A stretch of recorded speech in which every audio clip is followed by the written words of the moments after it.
তো এটা হলো কি ডাম্বেল রিভার্স লাঞ্জ, ঠিক আছে।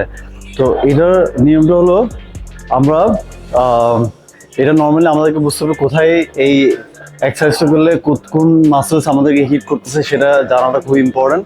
সেটা হলো কি এটা আমাদের গ্লুটস এবং পায়ের সামনের অংশ, কোয়াডস, এই যে এই জায়গায় কাজ করবে, পায়ের সামনের অংশে এবং গ্লুটসে কাজ করবে এটা, ঠিক আছে।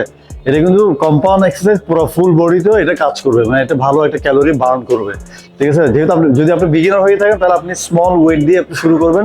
এটা করার নিয়মটা হলো প্রথমে আপনাকে দাঁড়াতে হবে, আপনার পা যাতে শোল্ডার উইথের সমান করে এরকম একটা স্ট্যান্স অবস্থায় থাকে, ঠিক আছে।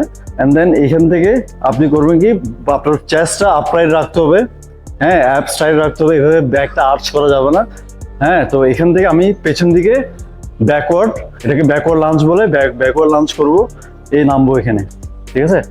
সামনে ফরওয়ার্ড, বডিটা সামনে ফরওয়ার্ড হয়ে, এবং এভাবে দাঁড়ায় আবার এখানে আসবো, আবার পেছন দিকে গিয়ে এখানে নামবো, আবার উঠে এখানে আসবো, রাইট।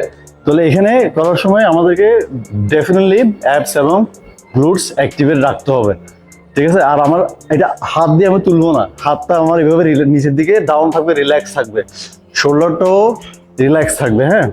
তো আরটা হলো কি আমাদেরকে এটা যখনই আমরা নিচের দিকে নামবো, হ্যাঁ, যখন নিচের দিকে নামবো বডিটা কি সামনের দিকে ফরওয়ার্ড থাকবে, এভাবে বসা যাবে না, সামনের দিকে ফরওয়ার্ড থাকবে, দ্যাটস ইট।